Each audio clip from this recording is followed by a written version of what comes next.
Okay. Would you say nowadays culture has some kind of Egyptian flavor we should get rid of? The world we live in, I mean, the immediate world. Culture as an entity Mm-hmm. that becomes definitive in a person's life Mm-hmm. is Egyptian. Uh-huh. By definition. You're saying that your worldly stance and your world perspective is the guiding line in light for your life. But it isn't, that's false.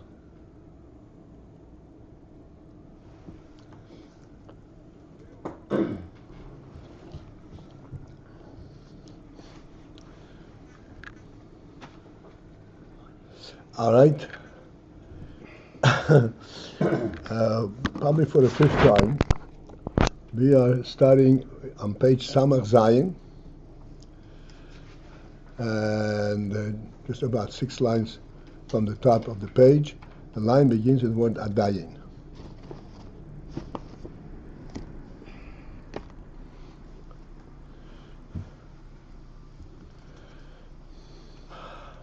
We are in the midst of explaining and correlating the term of Nakuda Kaf Shetach to the 3 levels of oir that we identified previously. Since I missed a few classes because I left before, can you just relocate? I will try my best. The context. I was also absent. We'll try my best. We'll get into it slowly.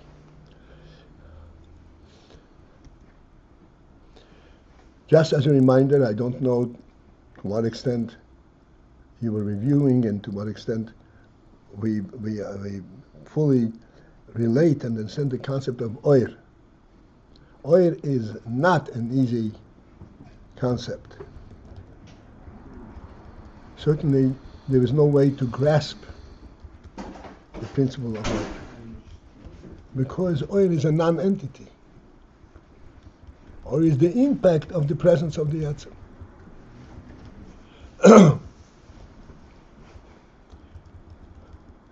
We had discussed it from many angles and with many mishalim.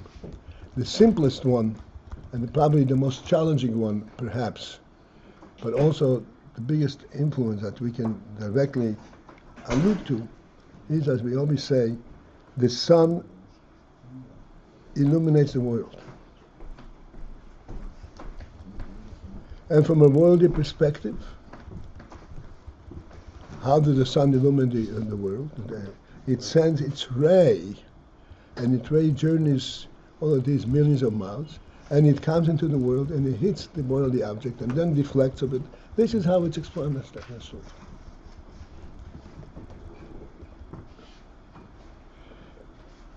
So I'm not going to go into great detail because we already discussed it many times. We have the principle.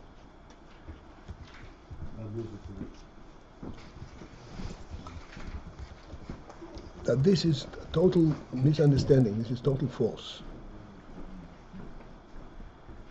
The effect of the sun is not its ray, but its presence.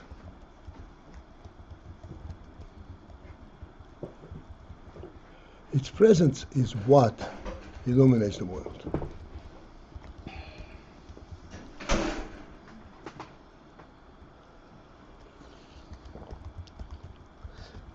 Then by the time it is effective in the world, it's called a ray. But as it comes from the sun, it's not a ray.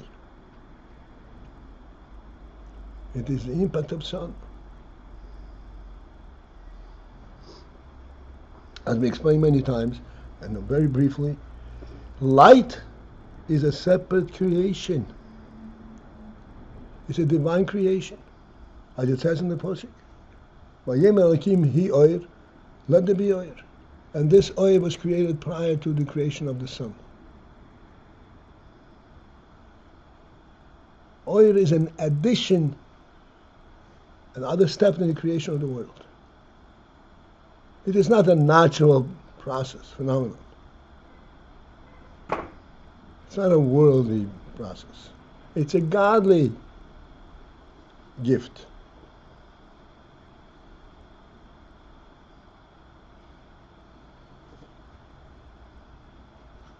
And then, of course, it is translated, and in a sense, the godly element is kind of camouflaged and reduced so that it could be in the world without eliminating the worldly presence.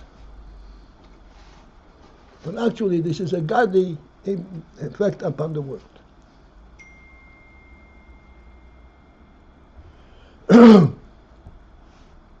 We have discussed this principle from many, many angles. We pointed out, I'm repeating it, this principle is extremely important, it's extremely subtle. I'm repeating them all the time. The reason that the human being stands up on two legs is not because this is how he's built bodily. But it is his spirit, his godly spirit, that forces him to stand up.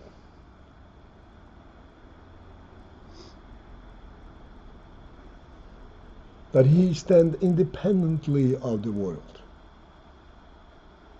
He stands up as the king of the world, so to speak. He's not dependent on the world to hold him up.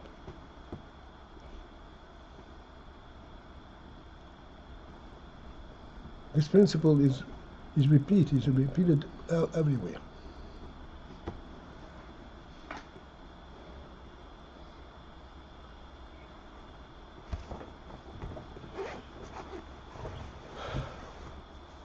This is what's called Nakuda. Okay, so we are talking about, it said 3 different levels of oil. And we identified the 3 levels of oil as, should I call up? You called in? Someone called us. Oh yeah, okay. Should I call in? Okay, if want me to call in, I'll call in for a second. I'll call in right away, so everybody, Thank you.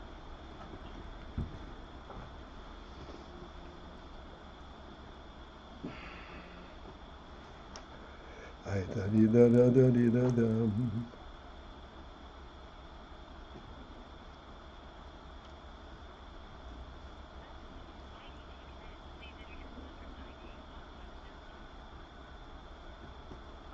have to bring this guy up also, right?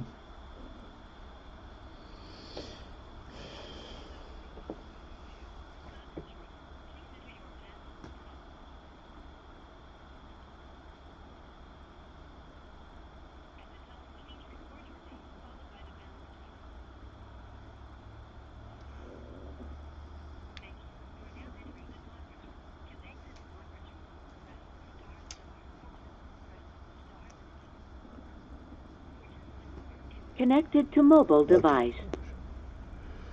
Ah.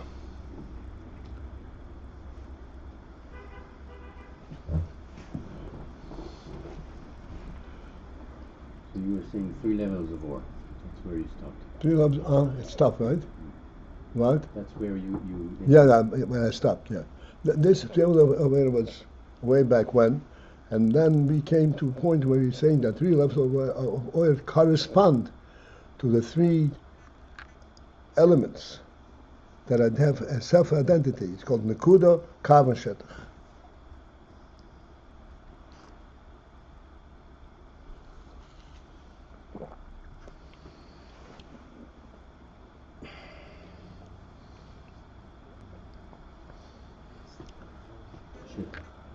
Shetach.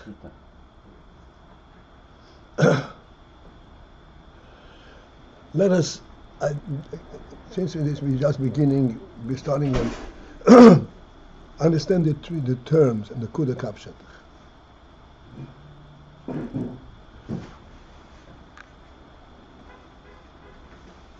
The things that we just now discussed, that there's a godly presence in everything.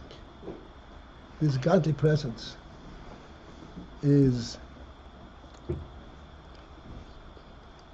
does not have a shape, does not have a tangible presence.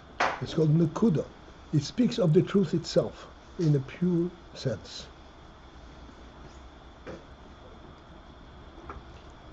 All the Mishnah, like we said before, this is closest to our home, right? A human being stands up on 2 feet. There's no way to describe what that means. This is the nakuda of a human being. It speaks of what a human being is. It's not because it's comfortable, convenient, more usable, so nothing. This is the human being.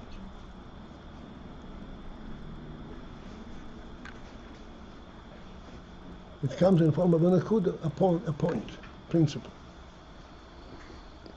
Subsequent to that, there is the kav. We discussed already the kav in 2 different manners. That this principle, the nakuda of the human being, takes shape. What do you stand for?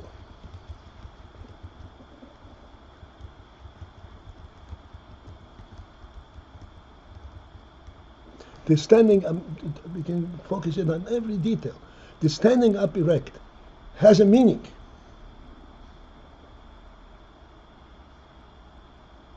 It's not caused by any circumstance. It's not caused by the human bodily structure. It has a meaning all of its own. It's called nakuda.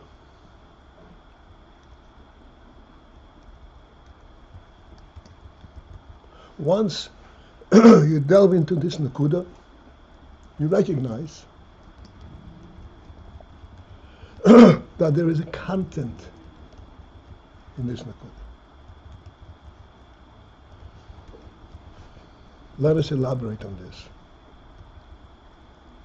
There's no question that standing up erect enables a person, frees him up to act in a manner that would be impossible otherwise. If he had to use his hands for support, he would not be able to do any of the things that he's doing with his hands. As a result, that his hands are completely free. There's no limit to what he can do.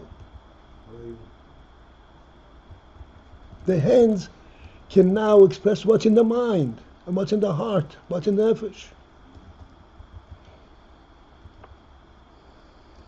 When you come up and say Shalom Aleichem and give a handshake, it speaks millions.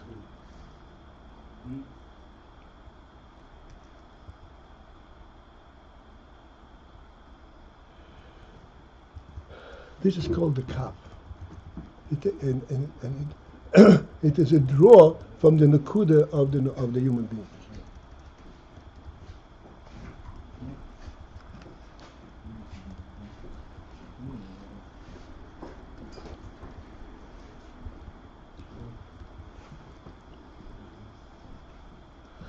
This draw from the nakuda of the human being, even though it's a draw from it, but the full impact of the human quality comes along with it. This is what's called pshitus. The fact that a human being, like I said before, is free to use his hands to do all the wonderful things that hands are capable of doing.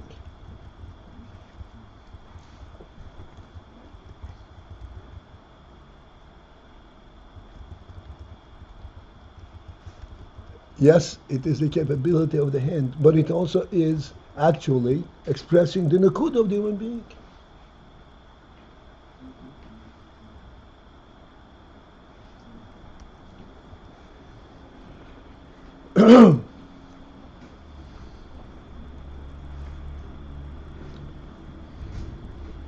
We teach a child to write. Writing is really a phenomenal human skill.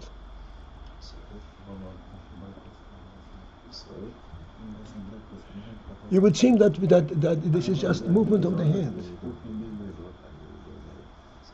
It is a koyach hanefesh.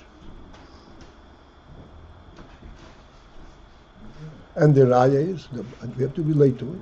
When we teach our children to write, we don't teach them to make lines and circles. We train the hand through lines and circles, but that's not what we're teaching him. Because the child picks up much more quickly than just going through these lines and circles. He relates to writing per se.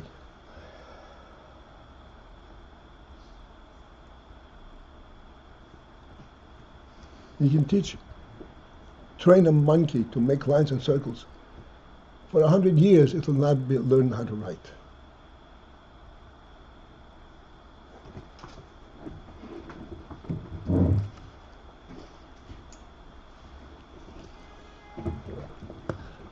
And here's moreover, this brings it home perhaps. Don't try to we should see it for ourselves. When the child learns how to write, he develops a penmanship of his own. But he considers a nice lettering. Where does he get that from? This comes from his own sense of what's nice, of beauty, of writing. If writing is something that was given to him externally, where did he get that sense from? The answer is obviously from his never, that writing is really something which is a derivative coming forth from the nakuda of a human being. And everyone writes differently, has a different penmanship because he has a different talent and different sense of what's a nice thing in handwriting.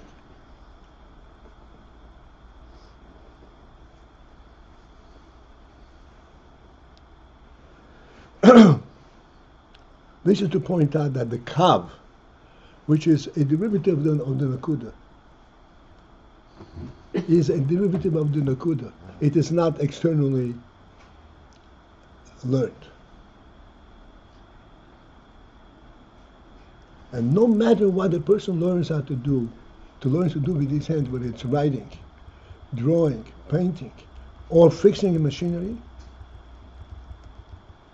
there's a human element that goes along with it, the human influence of this.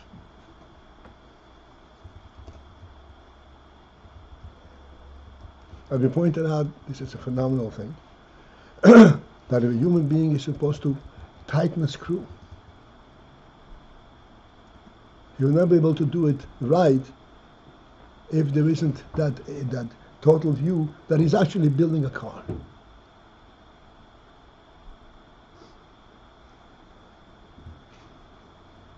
He has a human relationship to this.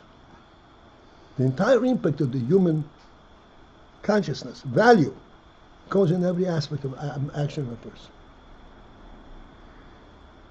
That's what it's called, the kav, coming from the nakuda.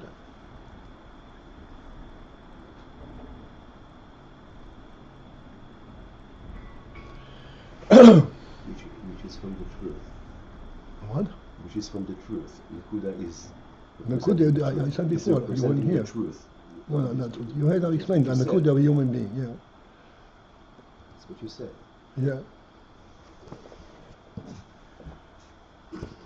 So at this point, the kav is just expressing what's in the nakuda.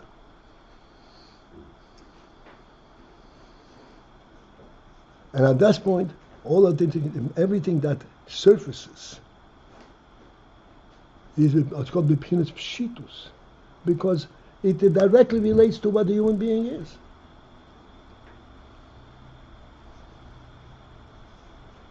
There's no external influence on it.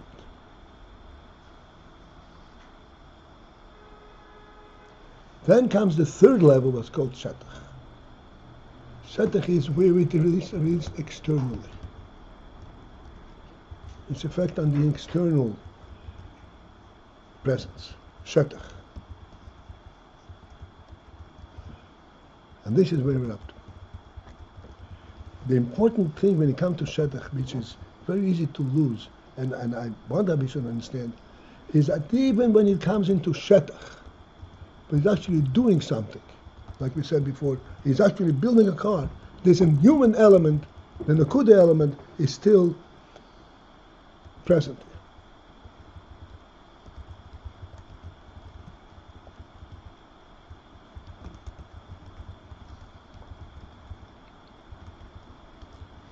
Today's day and world and day and age, everybody says, no, even a robot can do this. The only robot cannot do what a human being can do.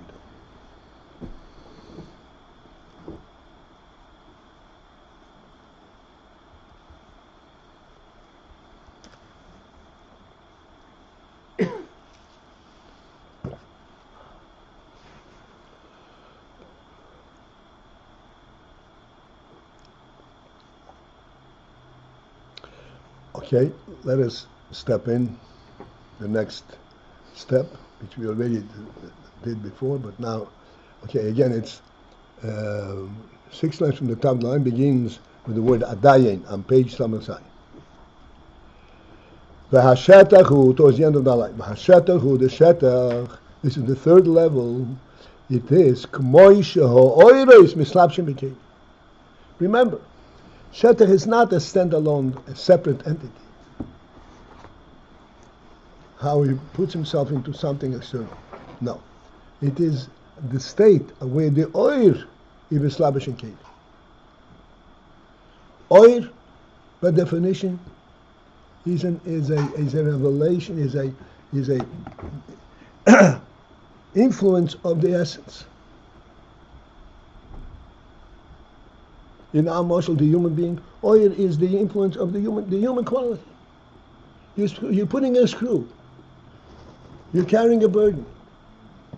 You're a human being in every aspect that you do, in everything that you do.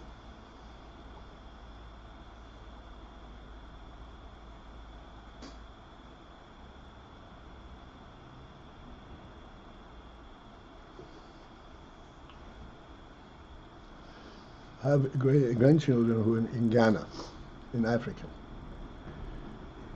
So we get some videos from them showing their environment and their life over there. And you see these people there walking with their baskets on their head. This is totally cultural. There is no expression of the human status in this thing and putting the basket on the head.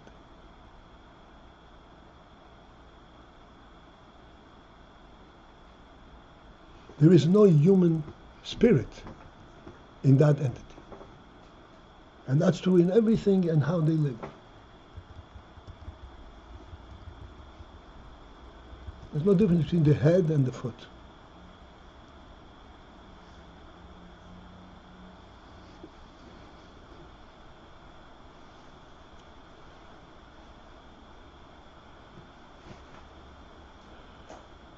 When I first saw this, I didn't believe that it's still going on.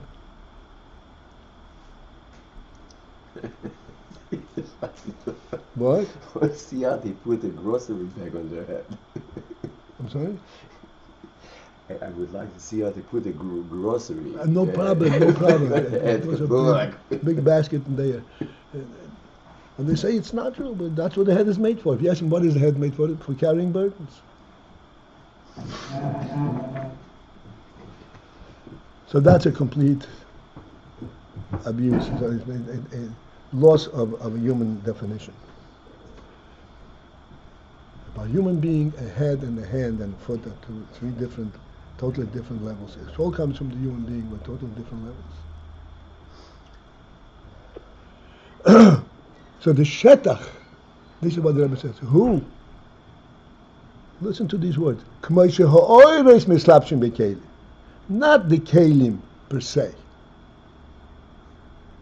The shetach is as the oiros and mislabishin kelim,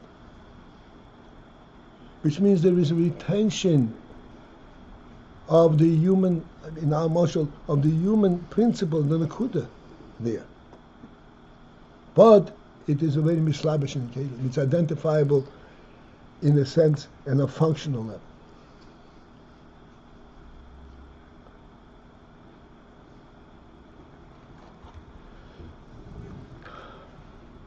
When the oil is mislabish in kelim, that's called shetach.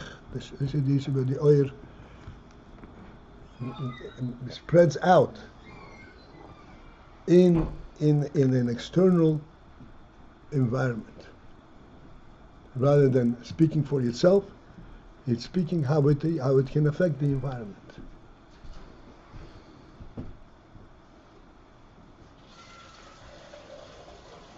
That's it. It's called oil became.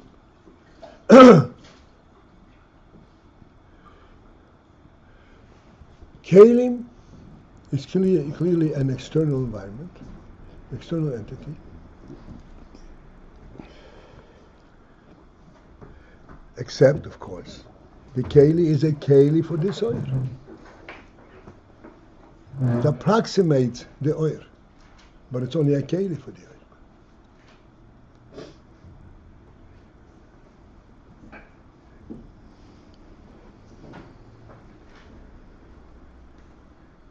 Shenasim, where at that point, nasim, they become in the oiros.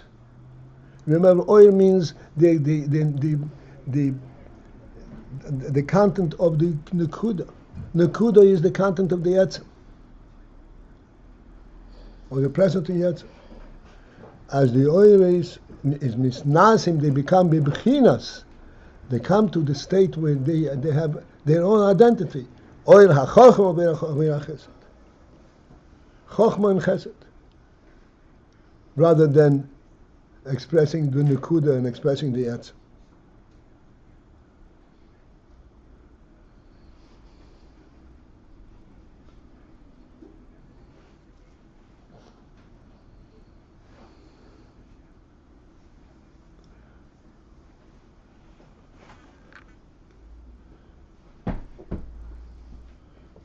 When a person gives tzedakah,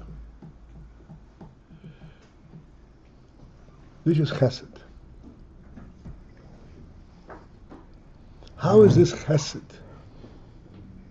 performed? Expressed?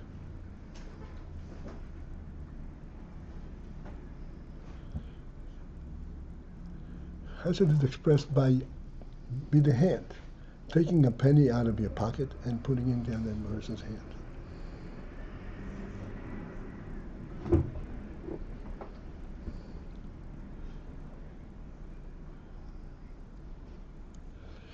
This movement of the hand, has it lost completely its connection to the human being? What enables that movement? It's the oil hanefesh. It's not a robotic action. It's a human action. It's a living action.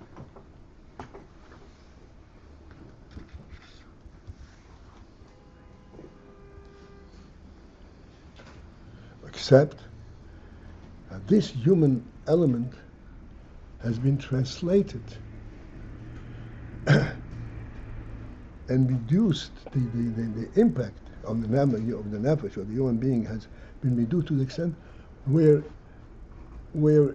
it's hardly noticeable. What you see is the shatter, what you see the action. You see the robotic part of it rather than the nefesh part of it.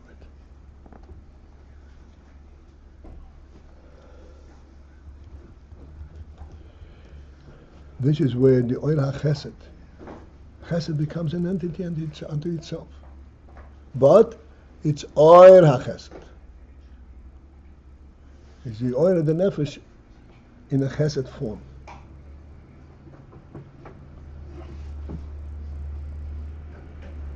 That's when it is, okay, let's finish the line. Kefi mehuz hakelim. Now the oil has assumed a new form, which is foreign to the oil itself. Does not come from the nefesh. This is the influence. This is the effect of the kelim on the oil. The oil has to become kimifui mahus hakelim to fit the mahus, the reality of the kelim.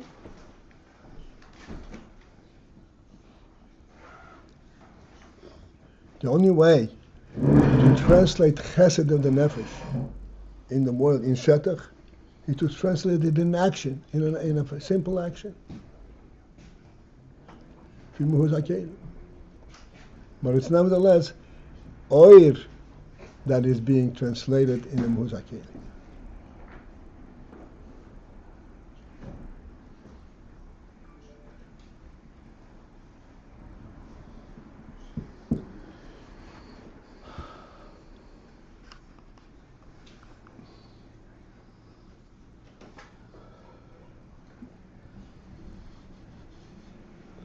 So we'll stop here.